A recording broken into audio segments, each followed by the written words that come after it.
En ind i to, ind i tre indianer, fire ind i fem, ind i seks indianer, syv ind i otte, ind i ni indianer, 10 indianerbørn.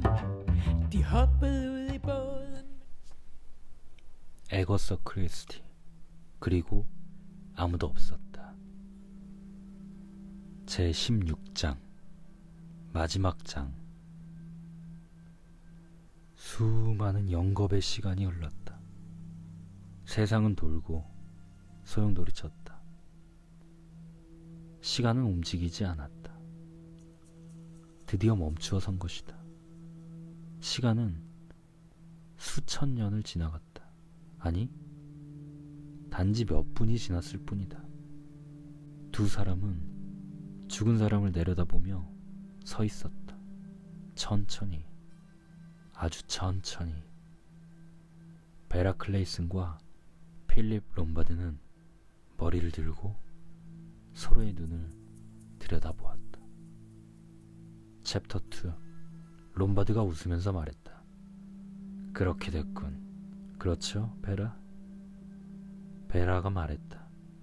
이 섬에는 아무도 없어요. 어느 누구도. 우리 둘밖에는. 그녀의 목소리는 속삭임에 가까웠다. 그 이상도 그 이하도 아니었다. 롬바드가 말했다. 정확한 말이요. 이제 우리가 어디에 와 있는지를 알겠군.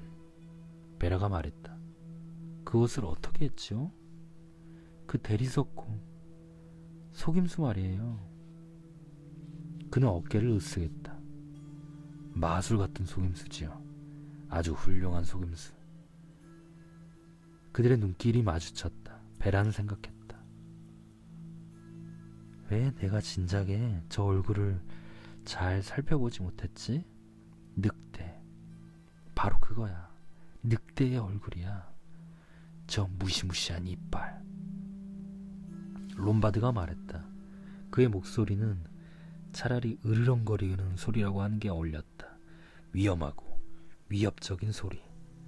이것이 마지막이요. 알겠어? 우리는 이제 한 가지 사실에 도달한 거요. 그리고 이게 마지막이요. 베라가 조용하게 말했다. 알고 있어요. 그녀는 멀리 바다를 바라보았다. 메카소 장군도 바다를 바라보았다. 언제였더라? 바로 어제였던가? 아니면 그제였던가? 그도 역시 같은 말을 했었다. 이것이 마지막이요. 그는 그것을 받아들이듯이 말했다. 거의 환영하듯이. 그러나 베라에게는 이 말들이, 그런 생각 자체가 반감을 불러일으켰다. 아니야, 죽어서는 안 돼. 아니야, 마지막이 되어서는 안 돼. 그녀는 죽은 사람을 내려다보며 말했다. 불쌍한 암스트롱 의사. 롬바드가 코웃음 쳤다. 무슨 소리요? 여자의 동정심인가요? 베라가 말했다. 왜 안 되나요? 당신은 동정심도 없어요? 그는 말했다. 나는 당신에게 조금 더 동정심이 없어요. 그것을 기대하지는 마시오. 베라는 다시 한번 시체를 내려다보면서 말했다. 저 사람을 옮겨야 해요. 집으로 옮겨요. 다른 희생자들 곁에 두자는 거요. 모두 단정하고 깨끗하게? 내 생각으로는 그는 지금 있는 곳에 그냥 있어도 될 것 같소.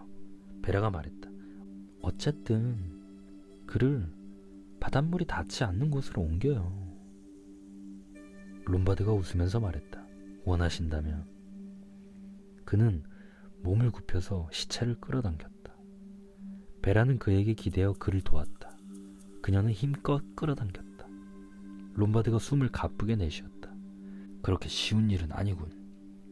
그들은 간신히 시체를 만조가 되어도 바닷물에 닿지 않는 곳으로 끌어올렸다. 롬바드가 일어서며 말했다. 이제 만족했소? 베라가 말했다. 아주 좋아요. 그녀의 말투에서 문득 위험을 알아차렸다. 그는 정신이 아찔했다. 주머니에 손을 넣었을 때야 비로소 주머니가 빈 것을 알았다. 그녀는 조금 뒤로 물러서서 권총을 손에 들고 그를 바라보았다. 롬바드가 말했다. 그래서 그런 여자의 동정심을 보인 것이고 내 주머니를 털려고. 그녀는 고개를 끄덕였다. 그녀는 흔들림 없이 똑바로 권총을 들었다. 이제 필립 롬바드에게 죽음이 바로 가까이까지 다가왔다. 이보다 더 가까이 온 적은 없었다고 그는 생각했다. 그렇지만 아직 진 것은 아니다. 그는 위험 있게 말했다. 그 권총을 주시오. 베라는 웃었다. 롬바드가 말했다. 자, 그것을 이리 던져요. 그의 두뇌가 재빠르게 움직이고 있었다. 어떤 방법을 쓸까? 어떻게 한다? 말을 걸어서 방심하게 만들어 놓을까? 아니면 잽싸게 덤벼들까? 롬바드는 일생 동안 위험한 길을 택했었다. 지금도 그러했다. 그는 천천히 토론이라도 하듯이 말했다. 자, 이것 봐요. 글레이슨 양, 내 말을 들어봐요. 그 말과 동시에 그는 재빠르게 움직였다. 표범처럼 재빨리, 마치 고양이과 동물처럼 순간적으로 베라는 방아쇠를 당겼다. 롬바드의 몸이 허공 속으로 뛰어오르다 잠깐 멈칫하더니 육중한 소리를 내며 땅에 떨어졌다. 베라는 조심스럽게 앞으로 나섰다. 그녀의 손엔 여전히 권총이 쥐어져 있었다. 그러나 더 이상 조심할 필요는 없었다. 필립 롬바드는 죽었다. 가슴을 관통한 것이다. 챕터 3. 안도감이 머리를 감쌌다. 더할 나위 없이 나른한 안도감이. 이제는 모든 것이 끝났다. 더 이상의 공포는 없다. 그녀의 감정을 냉혹하게 만드는 것도 더 이상 없으리라. 그녀는 섬 위에 혼자 남았다. 9개의 시체 옆에 홀로. 하지만 문제될 게 하나도 없잖아. 그녀는 살아있다. 그녀는 그 자리에 주저앉았다.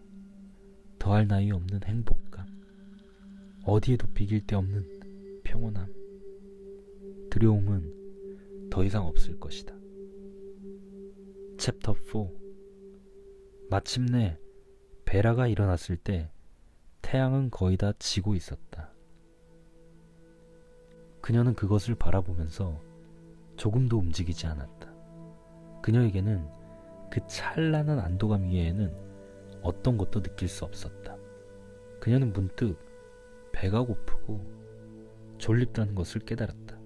무엇보다도 한꺼번에 몰려오는 졸음은 정말 참기 힘들었다. 그녀는 침대에 파묻혀 한없이 자고 싶었다. 아마 내일쯤이면 그녀를 구하러 사람들이 올 것이다. 그러나 그런 것은 어때도 상관없다. 이곳에 계속 남아있는다 해도 괜찮다. 그녀는 이제 혼자 남은 것이다. 아, 축복받은 이 평화.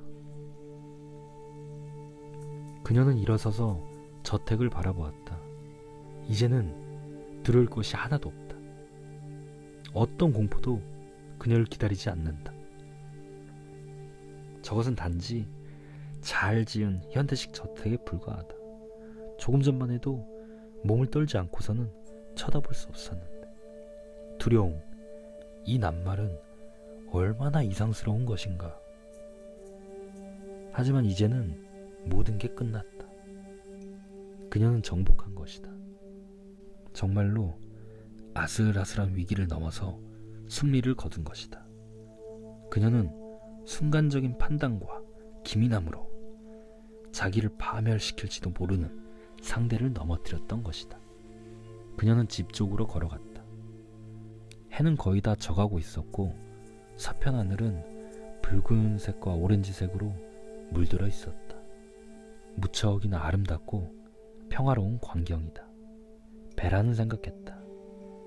이 모든 일이 꿈인지도 몰라. 얼마나 지쳤는지 모른다. 몹시도 피곤했다. 그녀는 온몸이 욱신거렸고 눈꺼풀은 아래로 처졌다. 더 이상 두려워할 것이 없다. 잠을 자야지. 자야겠어. 잠. 섬에 혼자 남았으니 안전하게 잘 수 있겠지. 단 한 명의 인디언 소년이 혼자 남았다. 그녀는 빙그레 웃었다. 그녀는 현관으로 들어갔다. 저택도 이상스럽게 평온했다. 베라는 생각했다. 사람들은 방마다 시체가 누워있는 집에서는 잠자려 하지 않지.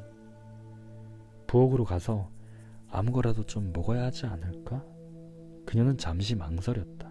하지만 그만두기로 했다. 정말이지 너무도 피곤했다.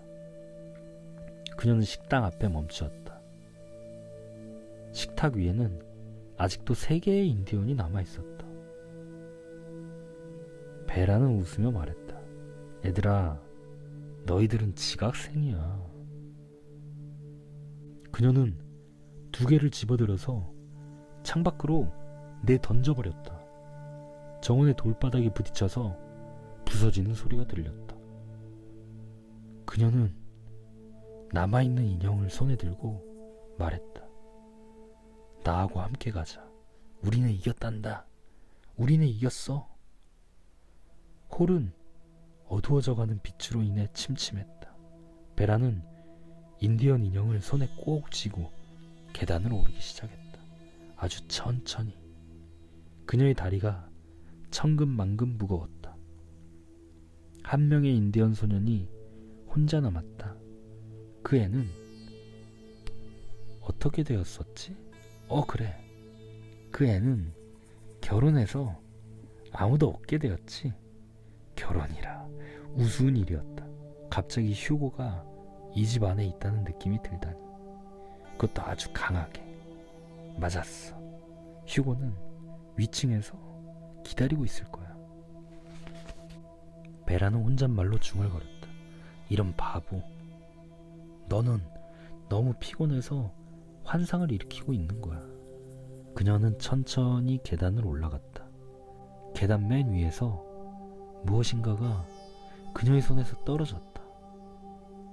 그러나 그것은 부드러운 양탄자 위에 떨어져서 아무 소리도 내지 않았다. 그녀는 자신이 권총을 떨어뜨렸다는 것을 눈치채지 못했다. 그녀는 단지 인디언 인형을 쥐고 있다는 것만을 의식할 뿐이었다. 집안은 무척이나 고요했다. 그런데도 빈집 같지가 않았다. 휴고가 방에서 그녀를 기다리고 있는 것이다. 한 명의 인디언 소년이 혼자 남았다. 그 다음은 무엇이었지? 결혼에 관한 것이었나? 아니면 다른 건가? 그녀는 자기의 방문 앞에 이르렀다. 휴고가 안에서 그녀를 기다리고 있었다. 그녀는 그것을 확신하고 있었다. 그녀는 문을 열었다. 그리고는 숨을 헐떡거렸다. 저건 무엇일까? 천장고리에 걸려있는 저것. 목매는 올가미가 달려있는 밧줄이잖아. 그리고 올라설 의자 하나. 발로 차버리면 되는 의자. 저게 휴고가 원하는 것인가? 물론 그것은 그 동요의 마지막 구절이다. 그가 목을 메어 죽어서 아무도 없게 되었다. 그 꼬마 인디언 인형이 그녀의 손에서 떨어져 나갔다. 인형은 대굴대굴 굴러서 벽난로에 부딪혀버렸다. 베라는 자동 인형처럼 무의식적으로 앞으로 나아갔다. 이것이 마지막이다. 물에 젖은 차가운 손, 물론 시릴의 손. 물에 젖은 차가운 손이 그녀의 목에 닿았던 이곳에서. 시릴, 너는 저 바위까지 갈 수 있어. 그것이 바로 살인이었어. 아주 간단했지. 하지만 그것은 언제나 나를 따라다녔지. 그녀는 의자 위로 올라갔다. 그녀의 눈은 몽유병 환자처럼 자기 앞에 허공을 바라보고 있었다. 그녀는 목을 그 올가미 속에 집어넣었다. 그녀가 당연히 해야 할 행동을 지켜보기 위해 휴고는 거기에 있었다. 그녀는 의자를 발로 차버렸다.